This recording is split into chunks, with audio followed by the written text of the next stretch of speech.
विशेष मुलाखत मध्ये आपलं स्वागत आहे। राजकारणातील सर्वात लोकप्रिय व्यक्ती म्हटलं तर नितीनजी गडकरी यांचं नाव सन्मानाने घेतलं जातं आणि सध्या आता आपल्या नागपूर शहरामध्ये साहेब विकासकरी या नावाची शॉर्ट फिल्म सध्या चर्चेमध्ये आहे आणि याचे दिग्दर्शक आज आपल्या स्टुडिओमध्ये उपस्थित आहेत। आदरणीय सतीशजी मोहोड सर आज आपल्या सोबत आहेत।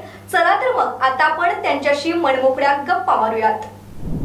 नमस्कार शंकनाथ प्रस्तुत विशेष मुलाखत मध्ये आपलं खूप खूप स्वागत आहे। सर माझा पहिला प्रश्न की साहेब विकासकरी या नावाची शॉर्ट फिल्म तयार करत असतानाचा आपला अनुभव काय राहिलेला आहे? अनुभव म्हणजे असा होता की हा विषय एका अशा व्यक्तिमत्वावर होता की जे जगामध्ये प्रसिद्ध आहे। नागपूर भारतात आहेच, संपूर्ण जगात ज्या व्यक्तीची चर्चा होते मोदीजींनंतर ती होते नितीनजी गडकरींची। आणि अशा एका व्यक्तिमत्वावर त्याच्या विकास कार्यावर जर आपल्याला काही करायचं आहे तर खूप सांभाळून आणि जिथे कुठे चूक होणार नाही आणि जिथे त्यांच्याशी संलग्नित असं काही व्हायला नको की ज्याने आपल्यावर ब्लेम येईल, तर त्याच्यामुळे ते करताना खूप सावधगिरी बाळगावी लागली। आणि त्याच्याशी रिलेटेड करताना ते काही त्यांच्या कार्यावर असल्यामुळे त्यांचा काही रोल त्याच्यात राहणार नाही, परंतु कॅरेक्टरही निवडताना आम्हाला होतं की कारण आम्ही जे चॅनल सुरू केलं ऑरेंज सिटी प्रोडक्शन हे विदर्भ नागपूर या इथल्या कलाकारांसाठी इथल्या कलेसाठी केलेलं आहे, त्याच्यामुळे इथलेच लोक आम्हाला घ्यायचे होते। तर ते घेतानाही आम्हाला खूप विचार करावा लागले कोणाला घ्यावं, कसं घ्यावं, कसं दाखवावं, तर ते चॅलेंज होतं, ते आम्ही पूर्ण केलं। अच्छा, जसं आपण सांगितलं की नितीन गडकरी जी आहेत ते जगामध्ये प्रसिद्ध आहेत। खरं तर त्यांना विकासकरी त्याचबरोबर सडककरी या नावानेही संबोधलं जातं। सर माझा दुसरा प्रश्न की ही फिल्म तयार करत असतानाचा आपला उद्देश काय होतं?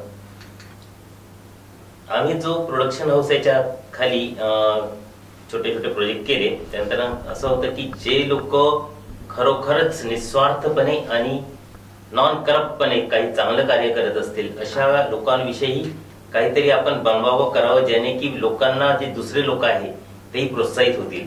आणि आजचा जो समाज आहे लोकांचा म्हणजे जेव्हापासून आले तेव्हापासून पॉलिटिशियन हा सर्वात जास्त करप्ट हे लोकांच्या लोक बसलेला आहे आणि ते खूपशा 85% खरं आहे। 25% लोक राजकारणात निस्वार्थ असतीलही आणि सेवाभावी असतीलही, पण 75% त्यांना करप्ट आहे हे नक्की लोकांनी बघितलेलं आहे।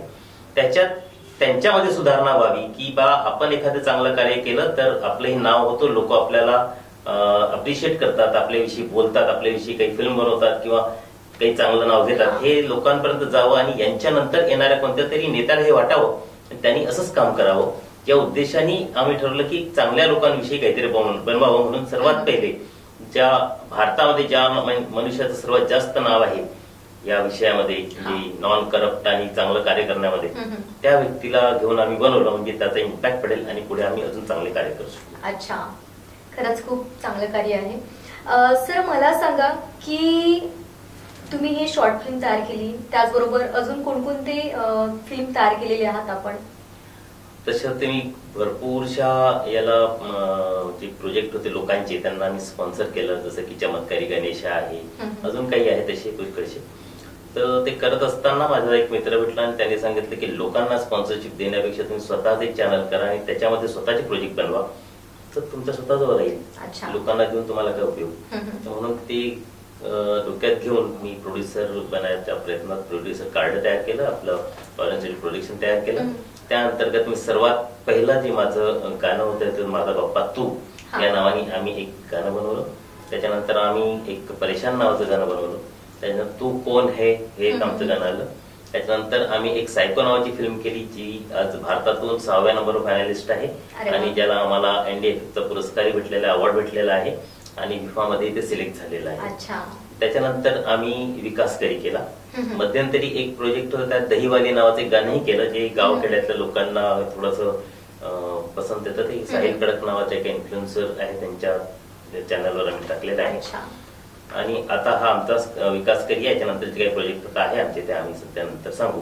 अच्छा, सर्वप्रथम तर तुम्हाला मिळालेल्या पुरस्काराबद्दल आपलं खूप खूप अभिनंदन। धन्यवाद। सर आपण एक बिल्डर आहात आणि या क्षेत्रामध्ये येऊन काम करण्याची आवड आपल्यात कशी काय निर्माण झाली आणि यामागची प्रेरणा काय होती ते सुद्धा आमच्या प्रेक्षकांना सांगा। सर्वात पहिले ते सांगू इच्छितो की लोक मला बिल्डर जरी समजत असले तरी मी बिल्डर नाही आहे, मी इन्व्हेस्टर आणि प्रॉपर्टी डीलर आहे।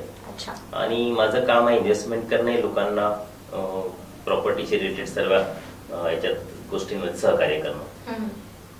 तर हे करत असताना असं होतं की एक काहीतरी आपल्या आवडीचं की मी जेव्हा माझं म्हणजे होश आला, म्हणजे म्हणतो ना आपण एका एज मध्ये आल्यानंतर समज येते, त्यावेळेस मी बघायचं की त्या काळामध्ये 1986, 87, 88, 90, 92, 95 असेल तर त्यावेळेस खूप लोक नागपूरचे हिरो बनायचं आहे, काहीतरी मला डान्स येतो म्हणून मला काहीतरी करायचं, चालले मुंबईला. त्याच्यातनं मी खूपशा माझ्या जवळच्या लोकांना बघितलं की ते मुंबईला गेले आणि तिथून रडत रडत नागपुरात आले. कोणी तिथेच आत्महत्या केली, कोणी तिथेच पिसल्या गेलं, त्यांना पूर्णपणे निचडून घेतलं गेलं. प्रत्येकासोबत वेगवेगळ्या घटना घडल्या, मुलं मुली असो, ते लोक आपली कला सादर करायला गेले.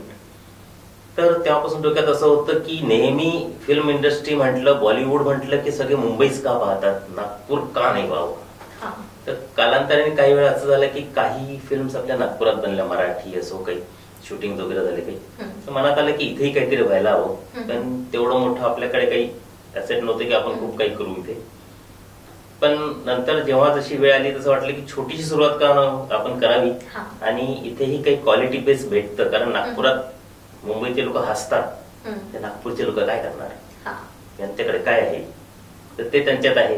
तर आपण विचार केला की अशी क्वालिटी छोट्याशा बजेटमध्ये दाखवावी की लोकांना जेव्हा कळेल की यांच्याकडे छोट्याशा बजेटमध्ये एवढी क्वालिटी देऊ शकतात तर पुढे काय देऊ शकतात. त्याच्यासाठी आम्ही छोटे छोटे प्रोजेक्ट सुरू केले की ज्यात आम्ही आमची क्वालिटी दाखवत आहे, की ज्यात आम्ही मोठे कॅमेरे नाही वापरले, मोठे कलाकार नाही वापरले, मोठ्या गोष्टी नाही वापरल्या, पण छोट्या ह्याच्यातच आम्ही काय करतो आहे ते जेव्हा एखाद्याला दिसेल आणि तो त्याच्यातला जो समजदार माणूस आहे तो त्याचं आकलन करेल, तेव्हा ते आमच्यासोबत जुळतील आणि आम्ही मोठ्या प्रमाणात काहीतरी चांगलं कार्य करू. त्याच्यासाठी आम्ही सुरुवात केली. आणि त्याच्यात मुख्य आमचा उद्देश आहे की नागपूर, विदर्भ हा मागासलेला होता एका जमान्यामध्ये. कारण आता पक्ष म्हणून नाही, पण काही होते असे तत्व जे कोणी होते त्यांनी विदर्भ आणि नागपूरकडे लक्ष दिलं नाही. मराठवाडा हा त्यांच्यासाठी होता, किंवा मुंबई किंवा तिकडची पुणे, तेच नेहमी श्रेष्ठ राहिले की सगळ्या गोष्टी तिथेच होतील, नागपुरात विदर्भात होणार नाही, हे गावंढळ आहे. तर आम्हाला हे दाखवायचं होतं की विदर्भ आणि नागपुरातही काही लोक आहेत, काही कलाकार आहेत जे की त्यांच्यामध्ये चांगले गुण आहेत, त्यांना वर आणायचं आहे. कारण त्यांना मुंबईपर्यंत जाण्याच्या आधी आमच्यापासून जर गेले काहीतरी त्यांचं पोटेन्शियल दिसेल आणि तिथे ते अप्रिशिएट होतील. अच्छा सर, खरं तर आपण हे उचललेलं पाऊल खरंच खूप कौतुकास्पद आहे. आपण म्हणतोच की उचल तरी पण पावलांना जरी अंधारी वाट आहे, स्वप्न सोनेरी पहाट आहे. सर, तरुणाईला तुम्ही प्रोत्साहन देत आहात, तर आजची तरुणाई जी आहे ती जास्तीत जास्त या क्षेत्राकडे वळावी आणि या क्षेत्राकडे येऊ इच्छिणाऱ्या तरुणाईला आपण काय सांगाल? मी एवढंच सांगेल की तुम्ही अचानक एकदम उंच भरारी मारण्यापेक्षा तुम्ही जर पहिले एक छोट्या जागेवर काम केलं आणि ते कार्य घेऊन तुम्ही जर गेले, जसं मुंबईला कोणाला जायचंय आपली कला दाखवायला, कोणी दिग्दर्शक आहे, कोणी रायटर आहे, कोणी कलाकार आहे, कोणी डान्सर आहे, कोणी लेखक आहे, तर त्यांनी पहिले आपल्या जागेवर आपल्या आसपास जे काही आहे, जसं आता माझं प्रोडक्शन आहे किंवा अजून कोणाचे असेल, तिथे पहिले आपली कला किंवा आपलं जे काही आहे ते दाखवावं. आपलं त्याला काय म्हणतो की प्रत्येकाने आपली कला दाखवून नंतर तेच घेऊन जर तुम्ही अजून मोठ्या जागी गेल्या तर मे बी जसं अनुभवी म्हणून त्यांना घेतलं जातं, त्याच्यावरून आकलन होतं, तर थोडासा एक कॉन्फिडन्सही जागा होतो. तर म्हणून मला सगळ्यांना हे सांगायचं आहे की उठलं सुटलं पट्टन मुंबईला जायचं आणि तिथून त्या मोठ्या मोठ्या लोकांच्या हातच्या शिव्या खाऊन वापस येण्यापेक्षा इथे तुम्ही कार्य करा, इथे तुमचा कॉन्फिडन्स होईल, त्याच्यात तुमचं कार्य तुम्हाला स्वतःला दिसेल, लोकांना दिसेल. त्याच्यानंतर तेच कार्य तुम्ही घेऊन मुंबईला गेला, तिथे दाखवलं तर तुम्हाला मे बी थोडं जास्त चांगल्या प्रकारे हँडल केला जाईल. अच्छा सर, खरं तर खूप सुंदर असा संदेश आमच्या तरुणाईला आपण दिलात. सर, मला सांगा की या शॉर्ट फिल्म मधलं असं एखादा काही किस्सा जो आमच्या प्रेक्षकांना आपण सांगू इच्छिणार? किस्सा म्हणून असं नाही, आम्ही हसत खेळत हा प्रोजेक्ट केला आणि प्रत्येक प्रोजेक्ट तसाच असतो. जेवढी लोक आम्ही काम करतो फॅमिलियर असतो, कोणी एक दुसऱ्याला परकन असतं, घरच्यासारखं वावरतो, जेवतो खातो. त्याच्यात याच्यामध्ये जे एक इन्सिडेन्स झाला होता की आमचं शूट सुरू असताना पाऊस आला आणि त्याच्यामुळे थोडंसं आम्हाला एक दिवस अजून पुन्हा शेड्यूल पुढे करावं लागलं आणि त्या पावसामुळे थोडासा खर्चही वाढतो, कारण लाईट्स आहे, जनरेटर आहे, सगळ्या गोष्टी येतात.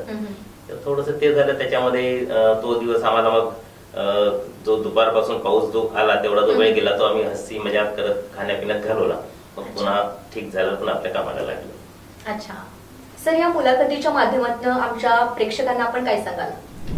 प्रेक्षकांना माझी एकच विनंती आहे की आपल्या नागपूरच नाही पूर्ण देशभरात ज्यांनी एक विकास कार्य केले अशा आमचे जे गडकरी जी आहेत नितीनजी गडकरी त्यांच्या विकास कार्यावर फिल्म केलं असल्यामुळे त्यांची विकास कार्य कशी आहे त्यांनी काय काय केलं हे जाणून घेण्यासाठी आणि आम्हाला प्रोत्साहन देण्यासाठी प्रोत्साहित करण्यासाठी त्यांनी ही फिल्म जरूर बघावी.